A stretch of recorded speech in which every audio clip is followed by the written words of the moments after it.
More music coming from BBC introducing later on in the programme. But first, let's talk yoga. Because scientists say it can be used to treat anxiety and should be actually prescribed on the NHS.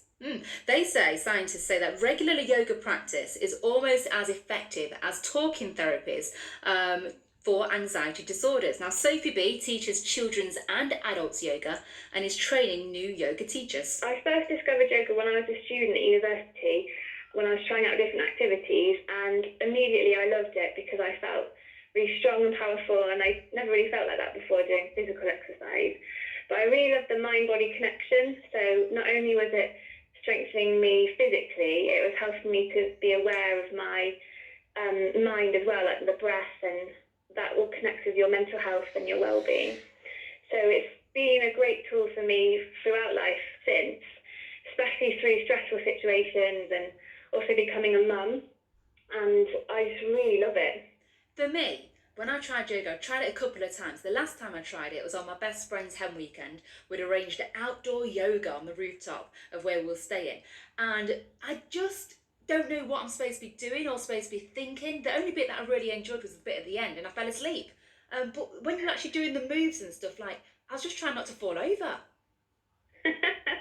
Yeah, that sounds common. If it's your first time, it's like practicing anything. It is a practice, so you won't be amazing the first time. But it sounds like you might need to do a little bit of work on your balance, which we all do because we get so wobbly. And I think it's very personal. You find a teacher that you connect with. So that expression, your vibe attracts your tribe. And then when you feel like someone really connects with you, you can go to all sorts of different kinds of yoga classes that are going to appeal to what you need personally. So what are you thinking about in that moment when you're practicing yoga? Are you literally thinking about what you're doing there and then? Because my mind tends to go elsewhere. Yeah, I have that as, like, we call it the monkey mind. So especially when you're trying to do meditation, you suddenly start thinking about all these things, and it can be really invasive. So I think when you're doing a yoga practice, often you're listening to the teacher and you're so focused on following the instructions, like, moving your left foot forward, for example, and not falling over, like you said. It does help your mind to clear because you're really focused on following those instructions to get into that pose and that shape and feel it in your body.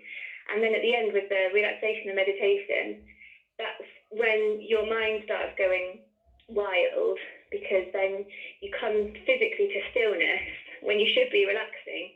But your mind's just so busy. So I think the fact that you fell asleep is awesome, because I've heard that the Dalai Lama says the best form of meditation is sleep. It worked then. It worked. What do you think about this idea of yoga being prescribed on the NHS to treat anxiety? I think it's amazing, and it's been a long time coming. I've been waiting for this. So I personally found yoga, it was so good to treat my own anxiety, and I use it as a tool to keep me from becoming anxious. Why were you anxious? What was you anxious over? Well, just exam stress at uni, and then I did a teaching degree, and just life, I think. We live in such a fast-paced, stressful life with so many demands on us that you forget how to breathe properly, and you can often be in a state of that fight or flight response permanently. And just to stop and breathe, which you would do in yoga in a safe space, like guided by your teacher, is so powerful. And a lot of us just forget how to breathe. What are the many misconceptions of yoga? Oh yeah, there's so many. Let's smash some of those. Often when I meet people and they say I'm a yoga teacher, they say, "Oh, I'd like to try yoga, but I'm not flexible enough." And you go to yoga to become flexible. Right. So it really isn't for sort of bendy, practical contortionists at all. And over time, it's incredible the difference. It doesn't matter if you can't touch your toes. It's not about that. And it teaches you not only to be flexible in your body, but also in your mind as well. So, for example, if you're stuck in a queue or you're stuck in traffic, rather than getting really reactive to it and angry, if you just use your breath and have this moment just to meditate, you can kind of just smooth through these stressful situations and stay really calm.